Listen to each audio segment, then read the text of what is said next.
there, my name is Dee, and I'm delighted to welcome you to my new channel, Candlelight Classics.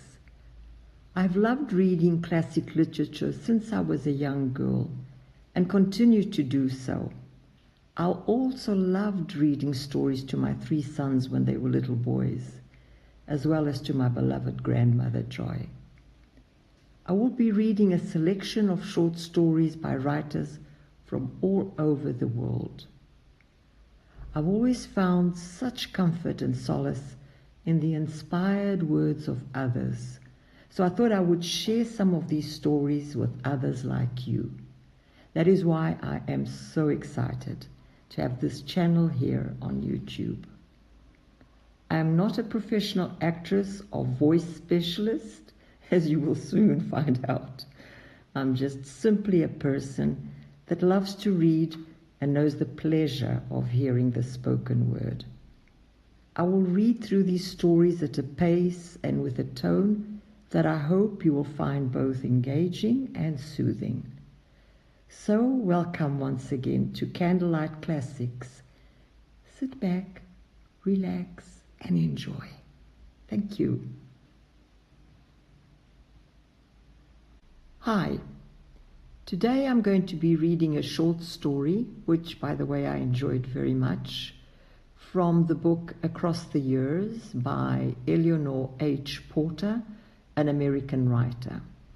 I found the story very poignant and an ode to love, but especially to loyalty. I hope you enjoy it as well, and I take the opportunity to thank you very much for sharing it with me. The most wonderful woman, and a great man who proves himself truly great. It was Old Home Week in the little village, and this was to be the biggest day. From a distant city was to come the town's one really great man to speak in the huge tent erected on the common for just that purpose. From end to end the village was aflame with bunting and astir with excitement, so that even I, merely a weary sojourner in the place, felt the thrill and tingled pleasantly. When the Honorable Jonas Whittemore entered the tent at 2 o'clock that afternoon, I had a good view of him, for my seat was next the broad aisle. Behind him, on the arm of an usher, came a small, frightened-looking little woman in a plain brown suit and a plainer brown bonnet set askew above thin grey hair. The materials of both suit and bonnet were manifestly good, but all distinction of line and cut was hopelessly lost in the wearing. Who she was, I did not know, but I soon learned, for one of the 2 young women in front of me said a low something to which the other gave back a swift retort, woefully audible. His wife? That little dowdy thing in brown? Oh, what a pity! Such an ordinary woman! My cheeks grew hot in sympathy with the painful red that swept to the roots of the thin grey hair under the tip-tilted bonnet. Then I glanced at the man. Had he heard? I was not quite sure. His chin, I fancied, was a trifle higher. I could not see his eyes, but I did see his right hand, and it was clenched so tightly that the knuckles were white with the strain. I thought I knew then. He had heard. The next minute he had passed on up the aisle, and the usher was seating the more frightened than ever little wife in the roped-off section reserved for important guests. It was then that I became aware that the man on my right side was saying something. I beg your pardon, but did you speak to me? I asked, turning to him hesitatingly. The old man met my eyes with an abashed smile. "I guess I'm the party would ought to be asking pardon, stranger," he apologized. "I talk to myself so much I kind of forget sometimes, and I do it when folks is round. I was only saying that I wondered why was that the Lord give folks tongues and forgot to give them brains to run 'em with." "Oh, but maybe you didn't hear what she said," he hazarded, with a jerk of his thumb towards the young woman in front. "About Mrs. Whittemore? Oh, yes, I heard." His face darkened. "Then you know. And she heard too. Ordinary woman? Indeed. To think that Betty Tillington should ever live to hear herself called an ordinary woman. You see, I knew her when she was Betty Tillington." "Did you?" I smiled encouragingly. I was getting interested, and I hoped he would keep on talking. On the platform, the guest of honor was holding a miniature reception. He was the picture of polite attention and punctilious responsiveness. But I thought I detected a quick glance now and then towards the roped-off section where sat his wife, and I wondered again. Had he heard that thoughtless comment?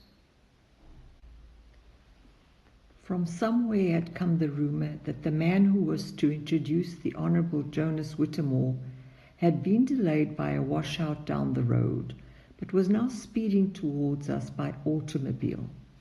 For my part, I fear I wished the absentee a punctured tire so that I might hear more of the heart history of the faded little woman with the bonnet askew. "Yes, I knew her," nodded my neighbor. "And she didn't look much then like she does now. She was as pretty as a picture, and there wasn't a chap within sight of her that wasn't head over heels in love with her. But there wasn't never a chance but for two of us, and we knew it. Joe Whittemore and a chap named Fred Farrell. So after a time, we just sort of stood off and watched the race. As pretty a race as ever you see. Farrell had the money and the good looks, while Whittemore was poor as a church mouse, and he was homely too. But Whittemore must have had something, maybe something we didn't see, for she took him. Well, they married and settled down happy as two twittering birds, but poor as Job's turkey. For a year or so she was as pretty and gay as ever she was, and into every good time going. Then the babies came, one after another, some of them living and some dying soon after they came.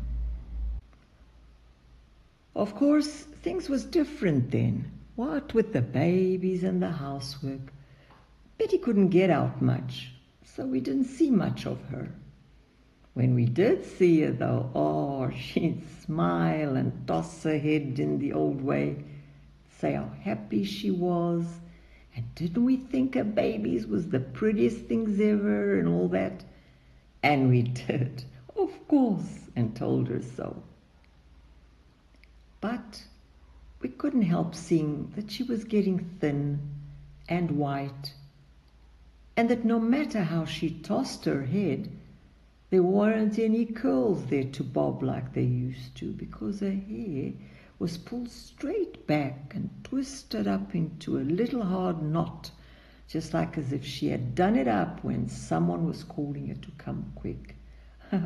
Yes, I can imagine it, I nodded. Well, that's the way things went at the first while he was getting his start, and I guess they was happy then. You see, they was pulling even them days and running neck and neck, even when Fred Farrell, her old beau, married a girl she knew, and built a fine house, all piazzas and bow windows right in sight of their little shabby rented cottage. I don't think she minded it, even if Miss Farrell didn't have anything to do from morning till night, only sit in a white dress on her piazza and rock and give parties. Betty didn't seem to mind. She had her Joe. But by and by, she didn't have her Joe. Other folks had him, and his business had him. I mean, it got up where the big folks in town began to take notice of him. And when he wasn't tending to business, he was hobnobbing with them so's to bring more business. And of course she, with her babies and housework, didn't have no time for that. Well, next they moved away. When they went, they took my oldest girl, Mary, to help Betty. And so we still kept track of them. Mary said it was worse than ever in the new place. It was quite a big city and just living cost a lot. Mr. Whittemore, of course, had to look decent out among folks as he was, so he had to be tended to first. Then what was left of money and time went to the children. It wasn't long, too, before the big folks there began to take notice, and Mr. Whittemore would come home all excited and tell about what was said to him and what fine things he was being asked to do. He said it was going to be everything to his career. Then come the folks to call, ladies in fine carriages with dressed-up men to hold the door open and all that. But always after they'd gone, Mary'd find Betty crying somewhere, or else trying to fix a bit of old lace or ribbon onto some old dress. Mary said Betty's clothes were awful then. You see, there was never any money left for her things. But all this didn't last long, for very soon the fine ladies stopped coming and Betty just settled down to the children and didn't try to fix her clothes anymore. But by and by, of course, the money began to come in, lots of it. And that meant more changes, naturally. They moved into a bigger house and got 2 more hired girls and a man besides Mary.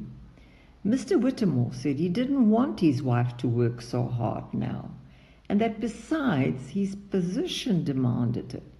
He was always talking about his position those days, trying to get his wife to go calling and going to parties and take her place as his wife, as he put it.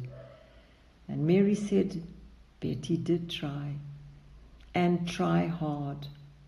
Of course, she had nice clothes now, lots of them, but somehow they never seemed to look just right. And when she did go to parties, she never knew what to talk about, she told Mary. She didn't know a thing about the books and the pictures and the plays and quantities of other things that everybody else seemed to know about. And so she just had to sit still and say nothing.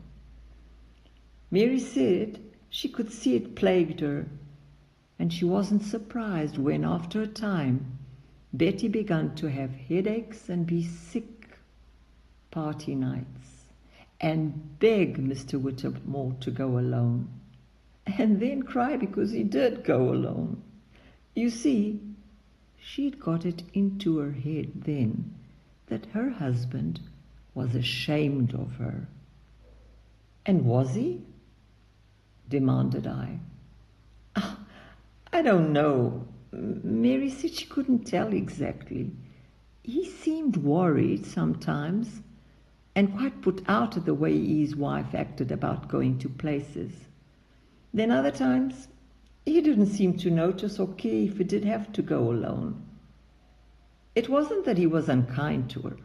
It was just that he was so busy looking after himself that he forgot all about her. But Betty took it all as being ashamed of her, no matter what he did. And for a while, She just seemed to pine away under it.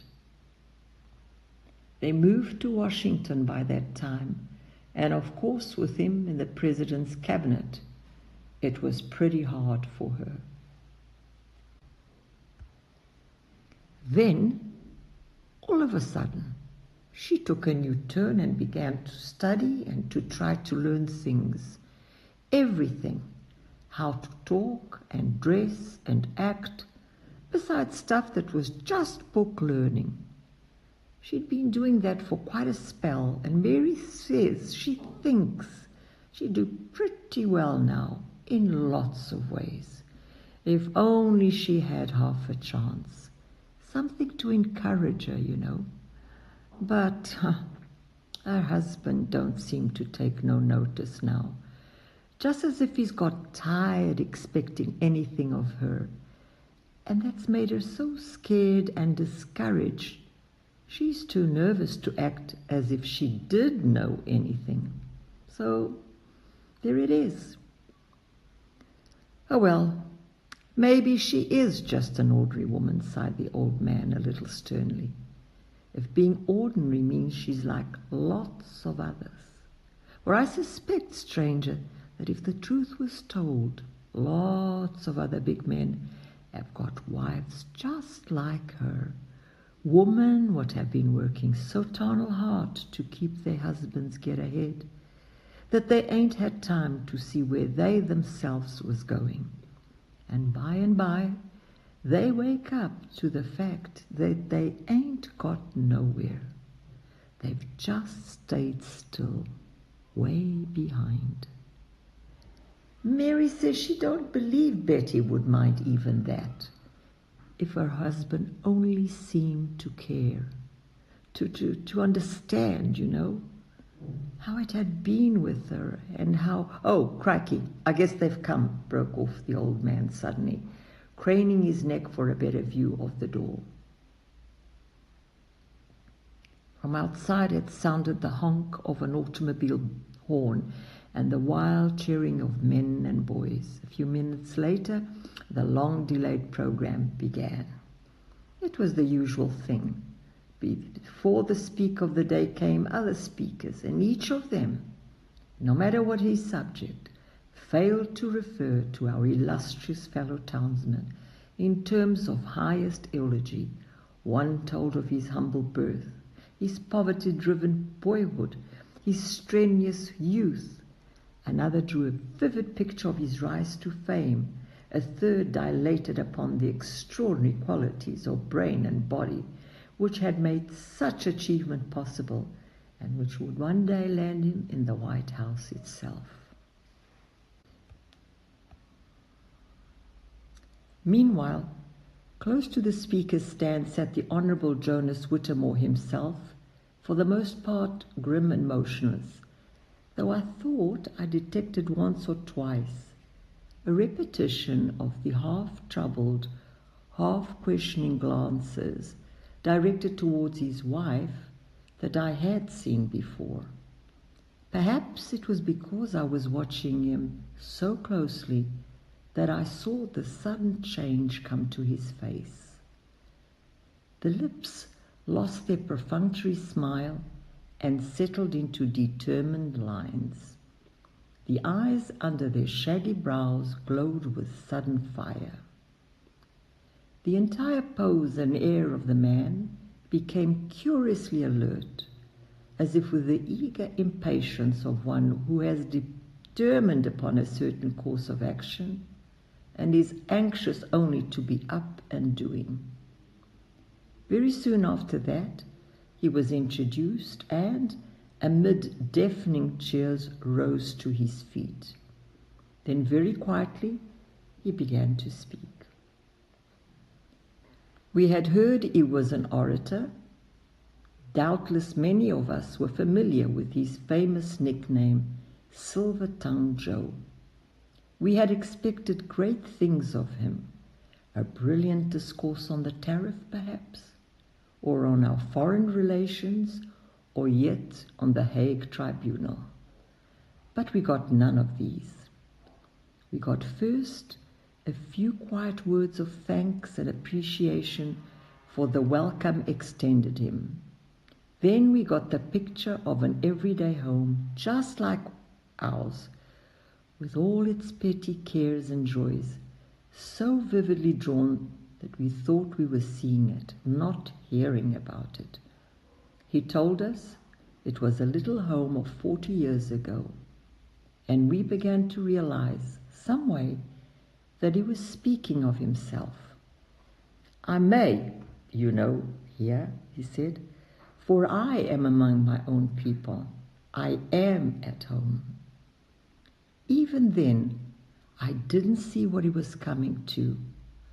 Like the rest, I sat slightly confused, wondering what it all meant. Then suddenly into his voice there crept a tense something that made me sit more erect in my seat. My indomitable willpower, my superb courage, my stupendous strength of character, my undaunted persistence and marvelous capacity for hard work, he was saying. Do you think it's to that I owe what I am? Never. Come back with me to that little home of 40 years ago, and I'll show you to what and to whom I do owe it. First and foremost, I owe it to a woman. No ordinary woman. I want you to understand, but to the most wonderful woman in the world. I knew then. So did my neighbor, the old man at my side. He jogged my elbow frantically and whispered, He's going to, oh, crikey, he's going to show her he does care and understand. He did hear that girl. Crikey, but ain't he the cute one to pay her back like that? For what she said. The little wife down front did not know yet, however.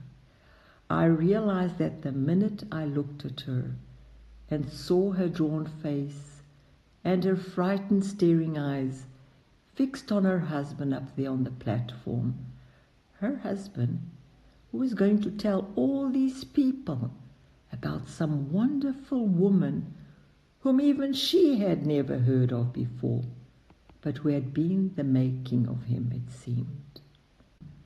My willpower, the Honorable Jonas Whittemore was saying then. Not mine, but the willpower of a woman who did not know the meaning of the word fail. Not my superb courage, but the courage of one who day in and day out could work for a victory whose crown was to go not to herself, but to another. Not my stupendous strength of character, but that of a beautiful young girl who could see youth and beauty and opportunity nod farewell, and yet smile as she saw them go. Not my undaunted persistence, but the persistence of one to whom the goal is always just ahead, but never reached. And last, not my marvelous capacity for hard work, but that of the wife and mother who bends her back each morning to a multitude of tasks and cares that she knows night will only interrupt, not finish. My eyes were still on the little brown-clad woman down in front, so I saw the change come to her face as her husband talked. I saw the terror give way to puzzled questioning, and that in turn become surprise, incredulity, then overwhelmingly joy, as the full meaning came to her that she herself was the most wonderful woman in the world who had been the making of him. I looked then for just a touch of the old frightened self-consciousness at finding herself thus so conspicuous, but it did not come. The little woman plainly had forgotten us. She was no longer Mrs. Jonas Whittemore among the crowd of strangers, listening to a great man's old home day speech. She was just a loving, heart-hungry, tired, all but discouraged wife, hearing for the first time from the lips of her husband that he knew and cared and understood. Through storm and sunshine, she was always there at her post, aiding, encouraging, that I might be helped, the Honorable Jonas Whittemore was saying. Week in and week out, she fought poverty, sickness, and disappointment, and all that without a murmur, lest her complaints distract me for one precious moment from my work. Even the nights brought her no rest, for while I slept, she stole from cot to cradle, and from cradle to crib, covering outflung little legs and arms, cooling parched little throats with water, quieting fretful whimpers, and hushing threatening outcries with a low, "Hush, darling, mother's here.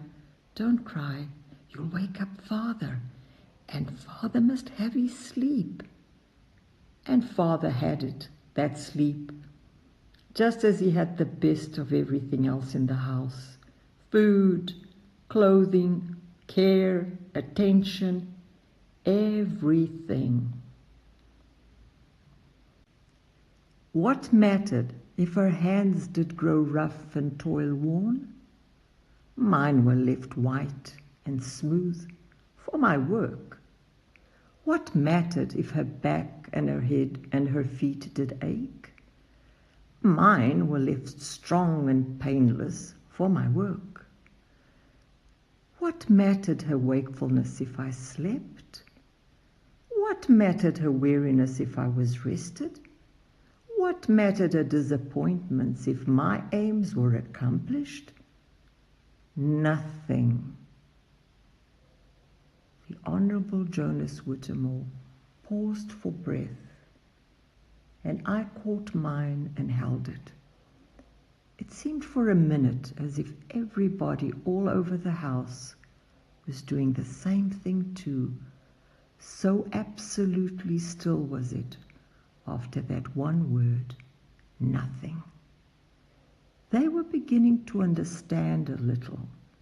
I could tell that. They were beginning to see this big thing that was taking place right before their eyes. I glanced at the little woman down in front. The tender glow on her face had grown and deepened and broadened until her whole little brown-clad self seemed transfigured. My own eyes dimmed as I looked. Then suddenly I became aware that the Honorable Jonas Whittemore was speaking again. And not for 1 year only, nor 2, nor 10, has this quintessence of devotion been mine, he was saying, but for twice 10, and then a score more, for 40 years. For 40 years. Did you ever stop to think how long 40 years could be? 40 years of striving and straining, of pinching and economizing, of serving and sacrificing. 40 years of just loving somebody else better than yourself, and doing this every day and every hour of the day for the whole of those long 40 years. It isn't easy to love somebody else always better than yourself, you know. It means the giving up of lots of things that you want. You might do it for a day, for a month, for a year even, but for 40 years. Yet, she has done it. That most wonderful woman, Do you wonder that I say it is to her, and to her alone under God, that I owe all that I am, all that I hope to be? Once more he paused. Then in a voice that shook a little at first, but that rang out clear and strong and powerful at the end, he said, "Ladies, gentlemen, I understand this will close your program. It will give me great pleasure, therefore, if at the adjournment of this meeting you will allow me to present you to the most wonderful woman in the world, my wife." I wish I could tell you what happened then. The words, oh yes, I could tell you in words what happened. For that matter, the reporters at the little stand down in front told it in words, and the press of the whole country blazoned it forth on the front page the next morning. But really to know what happened, you should have heard it and seen it, and felt the tremendous power of it deep in your soul, as we did who did see it. There was a moment's breathless hush. Then to the canvas roof there rose a mighty cheer and a thunderous clapping of hands, as by common impulse the entire audience leaped to its feet. For one moment only did I catch a glimpse of Mrs. Jonas Whittemore, blushing, laughing, and wiping teary eyes, in which the wondrous glow still lingered. Then the eager crowd swept down the aisle towards her. "Crikey," breathed the red-faced old man at my side.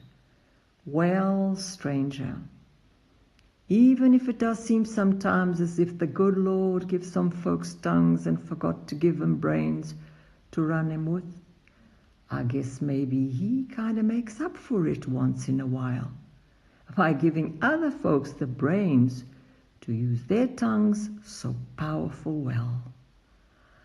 I nodded dumbly. I could not speak just then, but the young woman in front of me could. Very distinctly as I passed her, I heard her say, "Oh, well, no, ain't that the limit, Sue? And her? Such an ordinary woman, too.